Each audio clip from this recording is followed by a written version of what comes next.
ఏమిటంటే, నేను ఎప్పుడైనా పిల్లలకి చెప్పడానికి వెడితే నన్ను నేను వాళ్ళ మేనమామగా ఊహించుకుని వెడతాను.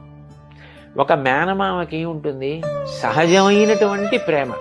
అయ్యో వీడు నా అక్క కొడుకు, వీడు నా చెల్లెలి కొడుకు, వీడు బాగుపడాలి కాబట్టి వీడికి అనునయంగా చెప్దాం, వీడికి 4 మంచి మాటలు చెప్దాం, ఇవాళ చెప్దాం, రేపు చెప్దాం, ఎల్లుండి చెప్దాం, వీడి తలకెక్కుతాయి.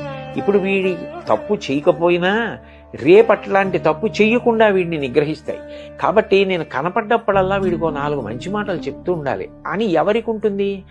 మేనమామల ముద్దు మీలైన ముద్దు అని లోకంలో సామెత. మేనమామకి అది సహజమైన ప్రేమ. అది ఆ ప్రేమ ఏం చేస్తుందంటే చెప్పేటప్పుడు బరువు తెలియనివ్వదు. వాడు వృద్ధిలోకి రావాలన్న ప్రేమ, చెప్పాలన్న తృష్ణ పెంచుతుంది. నన్ను నేను మేనమామగా భావించుకోవడంలో ఇన్నిసార్లు నేను